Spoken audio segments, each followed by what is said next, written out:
విజయనగరం జిల్లా food safety ఆఫీసర్స్లో ఒక డివిజన్కి సంబంధించినటువంటి ఫుడ్ సేఫ్టీ ఆఫీసర్ని. అందులో విజిలెన్స్ దీంట్లో తనిఖీల్లో భాగంగా అధిక నిల్వలు, అధిక మోతాదులో ఉన్నటువంటి సరుకు డబ్బు చేశారనేటువంటి దీని మీద రావడం జరిగింది. ఈ విజిలెన్స్ టీంలో మేము పనిచేయడం జరుగుతుంది. అందులో భాగంగా మేము విజయ ట్రేడర్స్లో లైసెన్సులు పరిశీలించి రెండు శాంపిల్స్ తీయడం జరిగింది. అందులో ఏంటంటే లైసెన్స్ రాజశేఖర్ గారు అనేటువంటి వ్యక్తి లైసెన్స్ అనేది ఎక్స్పైర్ అయిపోయినా కానీ వ్యాపారం చేస్తున్నారు. ఆయన మీద కఠిన చర్యలు తీసుకుంటాము. మేము పైగాను ఆయన దగ్గర మేము 2 శాంపిల్స్ తీయటం కూడా జరిగింది. ఆ శాంపిల్స్ రసాయనిక పరీక్షల నిమిత్తం రేపు నాచారం ల్యాబొరేటరీ హైదరాబాద్కి పంపించడం జరుగుతుంది. ఆ రిజల్ట్స్ రావడంతో వారి మీద కఠిన చర్యలు తీసుకోవడం జరుగుతుంది. ఆ లైసెన్స్ ఎక్స్పైర్ అయిపోయింది కాబట్టి రోజుకు 6,000 రూపాయలు ఫైన్ అనేది న్యూఢిల్లీ వాళ్ళు వేస్తారు. రోజుకు 6,000 రూపాయలు చొప్పున ఫైన్ పడుతుంది. కనుక వ్యాపారస్తులకు తెలియజేసేది ఏమనంటే గడువు లోపల 1 నెల రోజులు ముందు ఉండగానే లైసెన్స్ రెన్యువల్ చేయించుకోండి, లేదా దానివల్ల భారీ మొత్తంలో పెనాల్టీలు పడతాయి. ఇందులో మీ ద్వారా మీడియా ద్వారా మీరు తెలియజేస్తున్నారు. లైసెన్స్ ఎక్స్పైరీ అనలైంది అది సరే. ఇప్పుడు ప్రస్తుతానికి ఉండేటువంటి నగరంలో చాలా ఫుడ్ సేఫ్టీ పాటించుకునే నిబంధనలు చాలా వ్యాపారాలు జరుగుతున్నాయి. ఓకే, వాటిపై ఏం చర్య తీసుకోవాలా? తీసుకుంటున్నామండి. మేము ఆల్రెడీ ఒక ఈ మూల మీద ఉన్నటువంటి స్వీట్ షాప్ ఒకటి ఉంది, నర్రా రామారావు ఆయన మీద మేము 5 లక్షల రూపాయలు ఫైన్ వేయడం కూడా జరిగింది. రేపు నోటీస్ పంపిస్తున్నాం. మేము స్వీట్ షాప్కి సంబంధించినటువంటి లైసెన్స్ లేదు. దాని మీద ఆయన దగ్గర లడ్డు తీశాను నేను. ఆ లడ్డుకి సంబంధించి సబ్స్టాండర్డ్ వచ్చింది. దాన్ని జేసీ కోర్టులో ప్రవేశపెట్టబోతున్నాం. ఇప్పుడు దానికి ఏంటంటే అదే ఇప్పుడు మీరు చెప్పిన నర్ర రామారావు షాపే ఒక షాప్ ఇక్కడ ఉంది, 2వ షాప్ అనధికారికంగా వేరే నడుపుతున్నారు. దానిపై మీరు చర్యలు తీసుకున్నారా? ఇన్స్పెక్షన్ తీసుకుంటాను. అన్ని ఇన్స్పెక్షన్ తీసుకున్నారా? తీసుకుంటారు. తీసుకుంటాను. అన్ని ఒక్కోటి చేస్తాను. నేను వచ్చి సంవత్సరం అయింది. దాదాపు 1,50,00,000 రూపాయలు ఫైన్ రాశా. 10 కేసులు కోర్టు కేసులు రాశాను. ఎస్కోట్లో ఒకటి ఆల్రెడీ రాశాను. రెండోదేమో నా ల్యాబొరేటరీకి పంపించడం జరిగింది. ప్రతి స్వీట్ షాప్లో కూడాను ఏదైనా హైజీనిక్ కండిషన్స్ సరి లేవు అన్నప్పుడు మాత్రం తప్పనిసరిగా వాళ్ళ మీద చర్యలు తీసుకోవడం జరుగుతుంది. మీరు మాకు వండగా సమాచారం చెప్పేవారంటే హైజీనిక్ కండిషన్స్ ఏ రోజుకి ఆ రోజు వచ్చి చేస్తాను. నేను నా 13 మండలాల్లో నేను ప్రతిదీ చెక్ చేసి స్టేట్ లెవెల్లో ఉన్నటువంటి వాటిలో కేసులు ఎక్కువ వేసింది నేనే.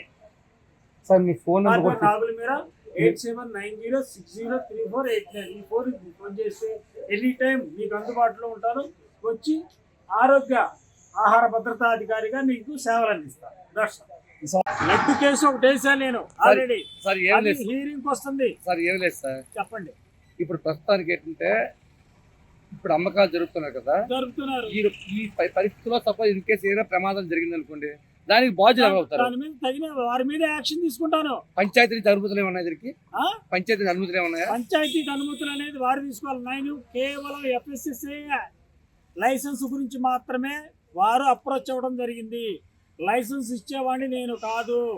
డిజిగ్నేటెడ్ ఆఫీసర్ మా మేడం గారిని వారు కలవడం జరిగింది.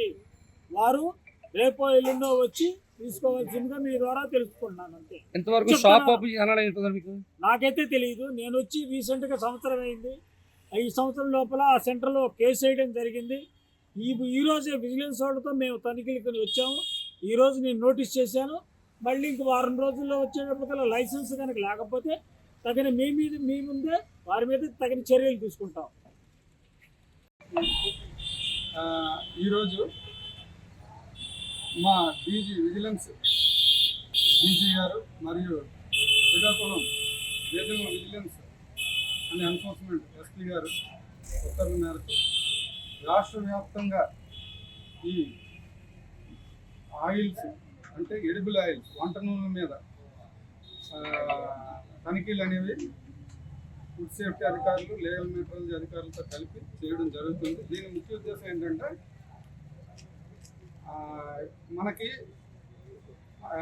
ఉన్నదానికంటే ఎక్కువగా అధిక నిల్వలు చేయడము, అదేవిధంగా అధిక ధరలకు అమ్మడం కానీ లేదా కల్తీ నూనెలు అమ్మడం కానీ అనే ఇష్యూ మీద మనకి స్టేట్ టాస్క్ ఇవ్వడం జరిగింది. దానిలో భాగంగా ఈరోజు మేము శ్రీకాకుళం విజిలెన్స్ ఎన్ఫోర్స్మెంట్ ఎస్పీఆర్ ఉత్తర్వుల ప్రకారము ఎస్కోట్లోని 2 షాపుల మీద తనిఖీలు నిర్వహించడం జరిగింది. ఒకటి శ్రీ విజయకృష్ణ ట్రేడర్స్ ఎడ్ల వీధి ఎస్కోట, రెండోది MS Lakshminarayana traders Araku road S. Kota. ఇందులో తనిఖీలు నిర్వహించడం జరిగింది. ఇందులో భాగంగా శ్రీ విజయకృష్ణ ట్రేడర్స్లోని వాళ్ళకి ఫుడ్ సేఫ్టీ లైసెన్స్ కాలపరిమితి అయిపోయినప్పటికీ కూడా వాళ్ళు రెన్యువల్ చేయించుకోకుండా ఆయిల్స్ అమ్మడము, అదేవిధంగా లూజ్ ఆయిల్ అమ్మే అవకాశం వాళ్ళకి లేదు, అంటే లైసెన్స్ తీసుకోలేదు, అయినప్పటికీ లూజు పామ్ ఆయిల్ కూడా అమ్మడం జరుగుతుంది. అదేవిధంగా కాలపరిమితి చెల్లిన ఆయిల్ ప్యాకెట్లు కూడా వారి వద్ద ఈ ఆయిల్తో పాటు కలిసి ఉండడం ఫుడ్ సేఫ్టీ అధికారులు గుర్తించారు. దానికి సంబంధించి వారు ఆ చట్ట ప్రకారం చర్య తీసుకుంటామని తెలియజేశారు. అందులో 3230 లీటర్లు లూజ్ పామ్ ఆయిల్, అలాగే 78 ప్యాకెట్లు రైస్ బ్రాన్ ఆయిల్, కాలం చెల్లిన 1 లీటర్ రైస్ బ్రాన్ ఆయిల్ వారు సీజ్ చేయడం జరిగింది. దాని విలువ సుమారుగా 3,17,662 రూపాయలు ధర విలువ కలిగి ఉన్నది. అదేవిధంగా ఎంఎస్ లక్ష్మీనారాయణ ట్రేడర్స్ దగ్గరికి వచ్చేటప్పటికి వీళ్ళ దగ్గర లైసెన్స్ అన్ని కోర్సులో ఉన్నాయి, క్వాంటిటీస్ కూడా పరిమితులకు లోబడి ఉన్నాయి. అదేవిధంగా అయితే ఇక్కడ ఏంటంటే లూజ్ ఆయిల్ కూడా ఇక్కడ అమ్మడం జరుగుతుంది కాబట్టి అందులోనే అనుమానం మీద శాంపిల్స్ కలెక్ట్ చేయడం జరిగింది. అదేవిధంగా లీగల్ మెట్రాలజీ అధికారులు వెయిట్స్ చెక్ చేసినప్పుడు ఫ్రెష్ లైఫ్ అని 3.9 కేజీస్ బరువు కలిగిన ఆయిల్ క్యాన్ చెక్ చేయగా దానిలో 120 గ్రామ్స్ తక్కువ వెయిట్ ఉండడం జరిగింది. దాని మీద వాళ్ళు కంపెనీపై చర్య తీసుకోవడం అనేది జరుగుతుందని తెలియపరిచారు. Thank you.